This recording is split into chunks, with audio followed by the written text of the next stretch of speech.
Hey everyone, welcome back to Daytime. It's Aaron and Ayana here. We are taking a quick adventure to Hatch, New Mexico, the chili capital of the world, to learn more about the upcoming festival and what you guys can expect.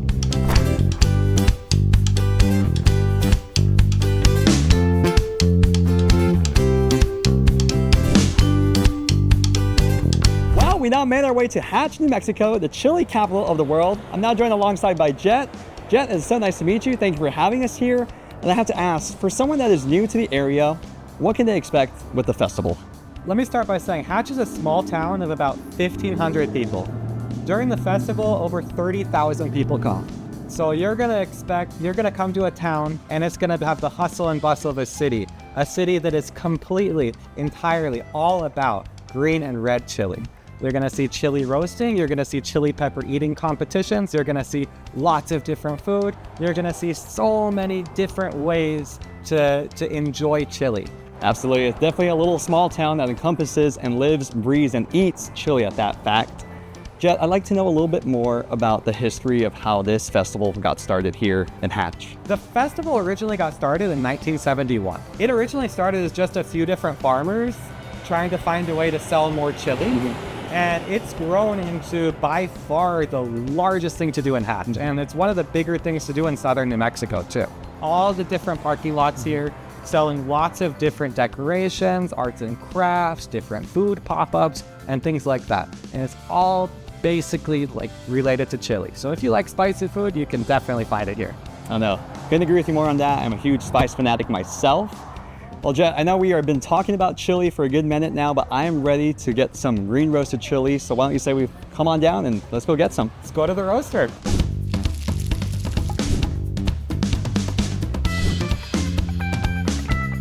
Smells good. Smells delicious. So how about we go take a look at the fields and see where the magic really happens? Yes, let's do it. Let's go.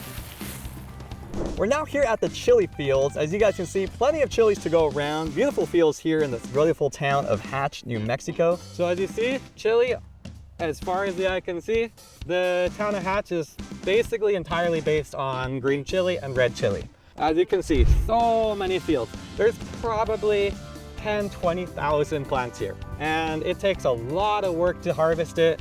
It's a hard job. And we're gonna go take a look at some people who they're the ones that really put the chili on the table. So this is Jesus Soto. He's one of the partners of Chili Fanatic, and they're famous for ristras. If you're looking for a multicolored ristra, they're the best place to get it in all of New Mexico. Jesus, tell us about your field, tell us about your farm, and tell us about the festival. Well, the festival's coming up. We're getting ready. Chilies are all ready. It's a lot of work, but it's worth it. And how many bags do you go throughout the day when you guys are here picking up the chilies, getting good to go? Today we have about 600 sacks, a little over 600 sacks. That's what we usually pick a day. That is impressive. Thank you for all that you guys do for this and of course making the magic happen. I know a lot of people don't get to see the hard work that goes behind it, but they do enjoy it when they get home and take a sack. I've come to appreciate just how much these farmers actually do here in Hatch, New Mexico, coming together and uniting for one cause, that people can experience a taste of New Mexico. Now, let's head on over to our next stop, the world-famous Sparky's Burgers. Sparky's is all about small-town hospitality, outrageous fun, and home to some of the best barbecue and green chili cheeseburgers in the land of enchantment. Well, we now made it to the world-famous Sparky's here in Hatch, New Mexico with their world-famous green chili cheeseburgers. I'm now joined alongside by Tico and Josie. Thank you so much for having me, and it's so nice to meet you guys. Thanks for being here, man. Absolutely, a beautiful day today. I love the weather, the sun is shining. If you guys could share with me, how did this come to be? I'd like to know the backstory and the history of Sparky's. We bought the original building, 1,250 square feet, like 18 years ago, right after the flood. And the water was this high at the time. And when we bought the building, 6 months after the flood, the building was still, the windows were still foggy. Okay. And we restored it. It took about a year. And we started with eight tables, 32 seats. And now here we are. Here you are. It's like the rest is history. And I love what you guys have done with the place. You come out here, you see all this like nice memorabilia, quirky little stuff rolled by right here in the yard. And it just really catches your eye. You can't miss it. Josie made him out of the scrap pile of a buddy of ours. She went and picked out all the pieces and she actually made the robot. Wow. Josie, job well done.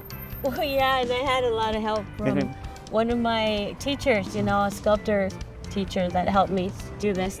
Everything has a story. Yes. Yeah. We didn't hire a decorator. Josie's a decorator and I'm the finder.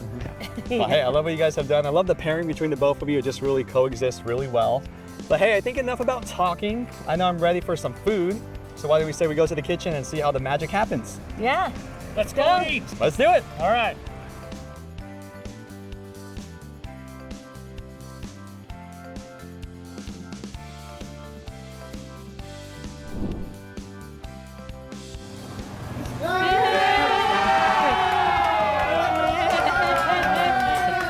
Josie, I am in love with the environment here that you guys have put together at Sparky's. Tell me a little bit more about how you guys communicate with the staff. We're all one big family here. So these guys are just naturally up and have fun, and it's just really nice, you know? We've got 8 feet of grills. Okay. Two separate 4-footers. Yes. We make the patties fresh by hand every morning, 7 ounces. The seasoning that goes on every burger. My dad and his running buddy in 1972 came up with the formula. Oh, wow. And it's been in the family ever since. Now this Yes, sir. is 4 ounces of green chili, a 1/4 pound. Yes. That goes on every burger. Seeing that is making me hungry. I don't know about you, but I think we're ready to head to the table. Hey, let's go eat. Let's do it. All right, good. I'm now joined alongside by my daytime producer, Ayana. We are excited to try some delicious food right in front of us. So without further ado, Josie and Tico, thank you so much for having us, and let us dig in. It's Ayana's first time here, huh? Yes. This is really, really good. Not too much chili? Not at all. Good, And I don't need that much spice actually, so this Good. is really, really good. good. Wow. As you can see, there is plenty to do here in Hatch and TRC, New Mexico, with a lot of good eats and a lot of good rest and relaxation. Our next trip takes us to an oasis in the desert. Well, after a nice, delicious burger, I am ready to rest and relax. We're here at the Riverbend Hot Springs, so come with me. Let's go talk to the owner and find out more. Well, everyone, I am now changed out in my suit. I'm ready to get my feet in the hot water here, but first and foremost, I'm joined alongside by Jake. It is so nice to meet you, and thank you for having us here today. Nice to meet you. Thanks for coming down. Absolutely, Jake, it's our pleasure. Jake, I know there's some warm water right here in front of us. What do you say? Shall we get in? Let's do it. Let's do it. After you, my friend. All right. Ooh, wow. You This feel it, huh? feels amazing. Yeah. Jake, could you tell me a little bit more about the backstory and the history of how this place came to be? Yeah, so Riverbend Hot Springs actually started as a bait shop built back in the 40s by the Pierce family. And it ran as a bait shop all the way until my family bought it in 1988. We were actually scouting the town for a new place to relocate from Arizona. And they were literally hanging the for sale sign right as we were driving by. And so before anybody could even look at it, my dad said, take that down, because it was the only commercial, and still is the only commercial property on the river here in True the Consequences.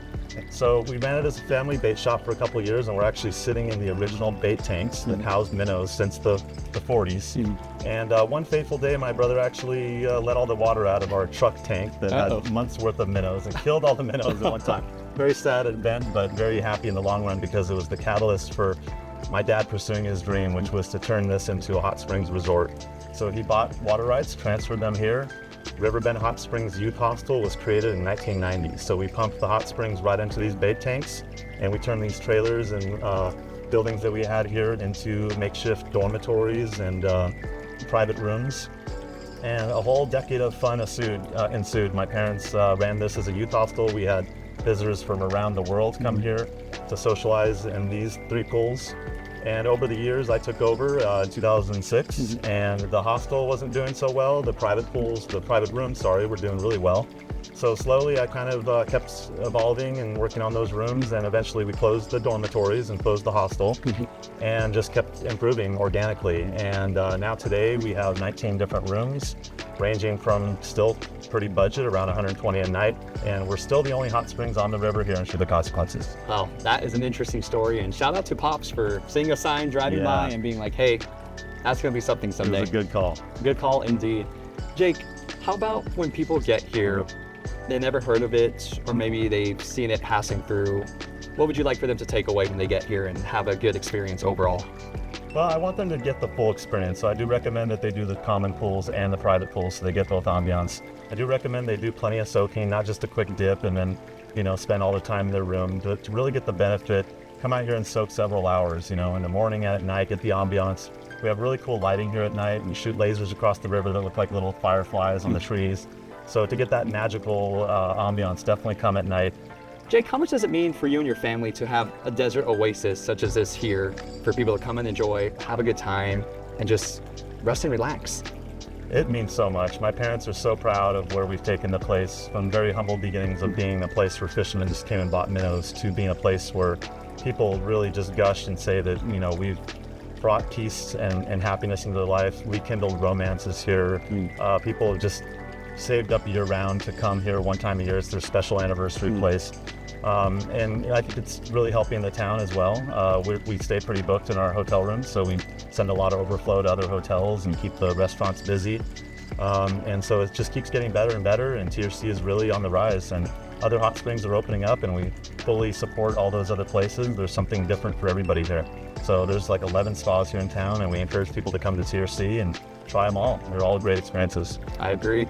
Jake, I also noticed with the beautiful spots that you have here, the beautiful artwork as well. I'd like to know a little bit more about who does that and the meaning behind it. Sure. Well, we work with lots of local artists around New Mexico. We have several here in town, some in Las Cruces, some in Albuquerque and Los Lunas. And we really love to showcase the local art, because I think soaking here, what sets us apart is that you're not just soaking with this beautiful natural beauty here on the river, but we like to surround ourselves in the beauty here. So having all these bright colors and this artwork around really helps with the relaxation, we feel like. And speaking of paintings, I know we have one behind you in particular. We have a cat, Minnow.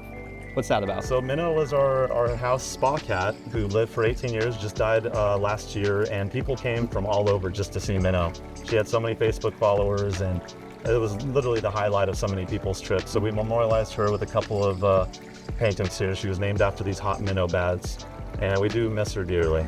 Oh, don't worry, I'm sure she's still here in spirit, and what a great place to be named after a nice place like this. Absolutely.